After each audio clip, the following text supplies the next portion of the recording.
함께 사도신경으로 예배를 시작하겠습니다. 나는 전능하신 아버지 하나님, 천지의 창조주를 믿습니다. 나는 그의 유일하신 아들, 우리 주 예수 그리스도를 믿습니다.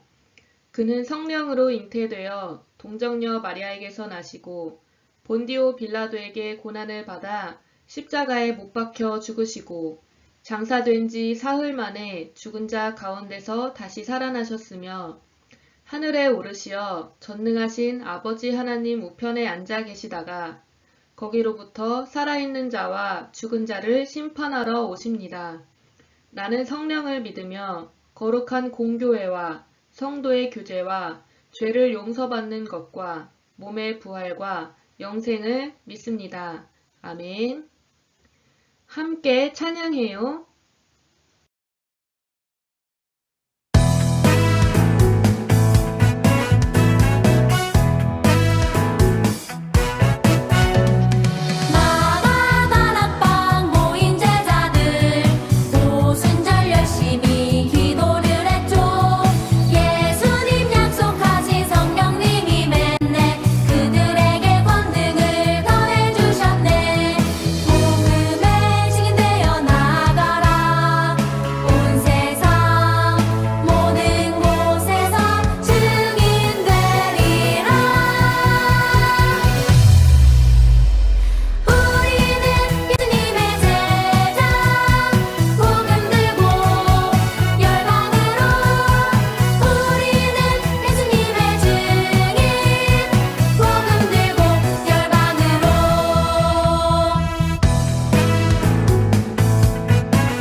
김순화 선생님께서 대표로 예배를 위해 기도해 주시겠습니다.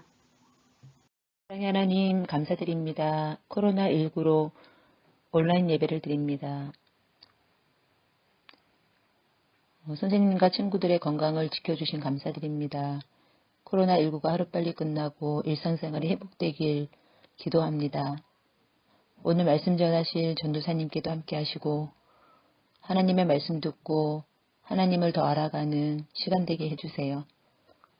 친구들과 선생님도 함께 예배드리는 시간이 속히 오게 해주시고 모두의 건강을 지켜주세요. 감사드리며 예수님 이름으로 기도합니다. 아멘. 오늘의 말씀은 사도행전 10장 44절부터 48절입니다. 베드로가 이 말을 할 때에 성령이 말씀 듣는 모든 사람에게 내려오시니 베드로와 함께 온 할례 받은 신자들이 이방인들에게도 성령 부어주심으로 말미암아 놀라니 이는 방언을 말하며 하나님 높임을 들음이러라. 이에 베드로가 이르되 이 사람들이 우리와 같이 성령을 받았으니 누가 능히 물로 세례 베풀음을 금하리요 하고 명하여 예수 그리스도의 이름으로 세례를 베풀라 하니라. 그들이 베드로에게 며칠 더 머물기를 청하니라. 아멘. 오늘은 모든 사람이 구원받기를 원하시는 하나님이라는 제목으로 말씀을 나누겠습니다. 안녕하세요, 통합아동부 친구들. 잘 지냈나요? 우리가 곧 만날 수 있을 줄 알았는데 다시 코로나가 퍼지면서 상황이 어렵게 되었어요. 이번 주에 겨우 개학을 했는데 다시 학교에 나가지 못하는 친구들이 많아졌지요. 이럴 때일수록 우리의 마음을 하나님 앞에 털어놓았으면 좋겠어요. 학교와 교회에 가지 못하는 슬픈 마음, 친구들을 마음껏 만나지 못하는 답답한 마음, 그리고 가고 싶은 곳에도 가지 못하는 이 속상한 마음 모두 하나님 앞에 털어놓을 때 하나님께서 우리의 마음을 위로해 주시고 하나님의 마음을 알게 해 주실 거예요. 그리고 지금 이 시간, 이 온라인 예배 시간에도 하나님께서 은혜 내려주시기를 기도합니다. 그럼 이제 오늘의 말씀을 들을 텐데 계속해서 사도행전의 말씀을 듣고 있지요. 사도행전은 사도들을 통해 하나님의 나라의 복음이 전해지는 이야기들이에요. 또 사도행전에는 놀라운 기적들이 많이 일어나고 있기 때문에 말씀을 읽을 때 참 재미있는 부분이기도 해요. 그럼 오늘은 어떤 놀라운 일을 하실지 기대하는 마음으로 이제 오늘의 말씀 속으로 들어가 볼까요? 지난주에는 예수님의 제자들을 박해하러 가던 사울이 환한 빛 가운데 예수님의 음성을 듣고 예수님을 만나 이제 더 이상 예수님의 제자들을 박해하지 않고 오히려 이방인들에게 예수님의 이름을 전하는 사람으로 바뀌었던 이야기를 들었어요. 제자들은 예수님의 이야기를 이스라엘 사방을 다니면서 전했어요. 그리고 하나님의 말씀이 이스라엘 사람뿐 아니라 수많은 이방 사람들에게도 전해지기 시작했어요. 이방인이란 이스라엘이 아닌 다른 나라 사람이라는 뜻이에요. 하지만 하나님의 말씀을 이방 사람들에게 전하면서도 예수님의 제자들과 예수님을 믿는 유대인들의 마음 깊은 곳에는 이방인들과 우리는 차이가 있다라는 생각이 있었어요. 이방인들에게 하나님의 말씀을 가르치기는 했지만 여전히 죄인인 이방인들과 함께 어울려서는 안 된다라는 율법을 지키며 그리스도인의 공동체에 들여보내주지 않았어요. 이방인들에게는 세례도 주지 않았어요. 가이사랴 지역에 고넬료라는 로마의 백부장이 있었어요. 100명의 부하를 거느리는 로마 군인이었지요. 당시 로마는 가장 힘이 세고 큰 나라였어요. 이스라엘도 로마의 다스림을 받고 있었고 이 고넬료는 이스라엘을 다스리려 가이사랴에 와서 살게 된 로마인, 즉 이방인이었어요. 그는 이방인이었지만 하나님을 열심히 믿는 사람이었어요. 사도행전 10장 2절에 보니 고넬료에 대해 이렇게 말하고 있어요.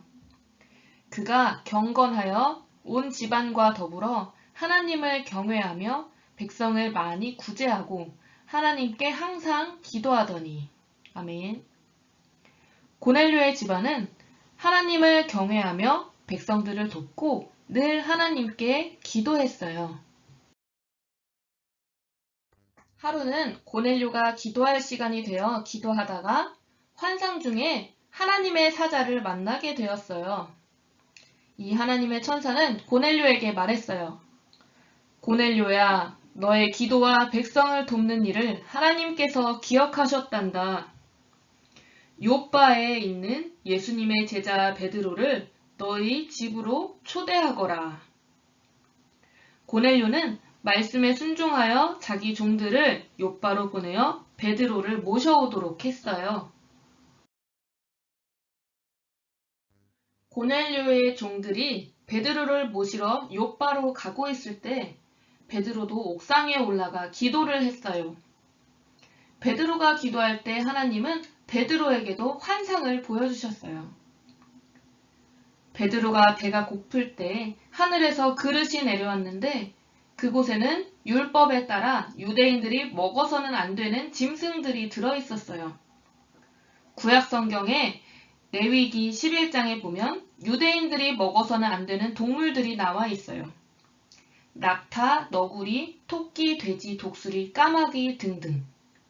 이 동물들은 부정한 것, 더러운 것이어서 먹어서는 안 된다는 율법이었어요.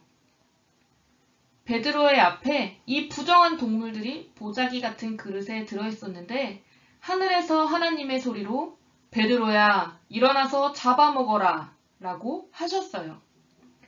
베드로는 율법을 지키는 사람이었기에 하나님, 그럴 수 없어요. 저는 속되고 더러운 음식을 한 번도 먹은 적이 없습니다. 라고 대답했어요.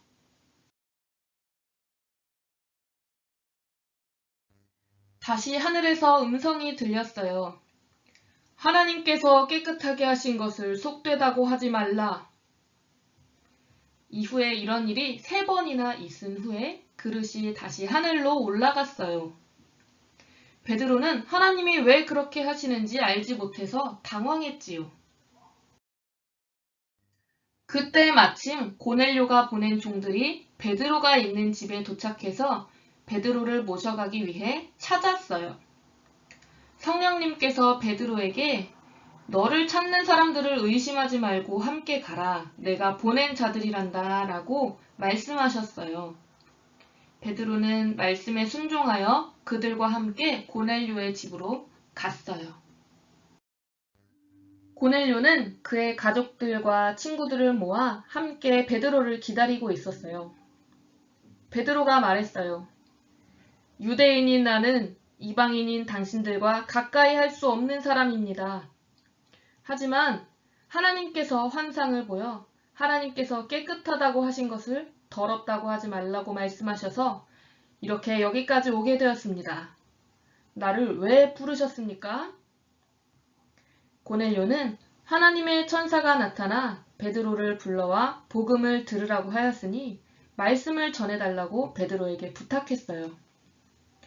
고넬료의 말을 들은 베드로는 그제서야 하나님께서 각각 고넬료와 베드로에게 환상을 보여주시고 이곳까지 오게 하신 이유를 깨달았어요. 베드로가 말했어요. 참으로 하나님은 사람의 외모와 출신을 보지 않으시고 이방인이라도 하나님을 경외하는 사람을 다 받으시는 줄 깨달았습니다. 라고 하며 예수님 이야기를 전했어요. 예수님은 우리를 구원하시기 위해 십자가에서 죽으셨고 부활하셨고 하늘로 올라가셨으며 이제는 성령으로 우리와 함께 하시는 하나님의 아들이라고 전할 때 성령님이 그 자리에 모인 모든 이방인들에게 내려오셨어요.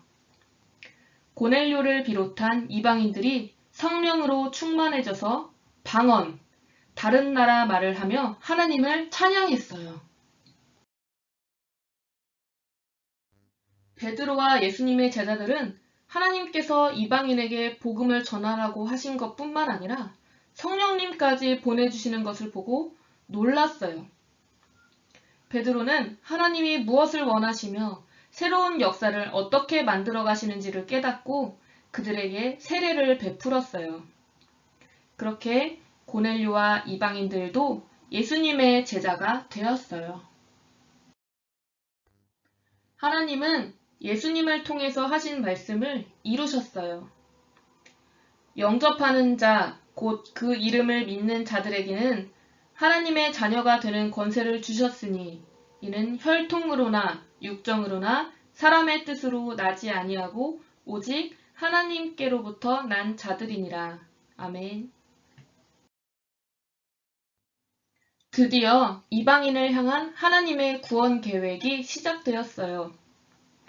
이 일을 통해 베드로와 예수님의 제자들은 하나님의 구원의 은혜가 이스라엘 사람뿐만 아니라 이방인, 그리고 모든 사람들을 위해 열려 있다는 것을 알게 되었어요.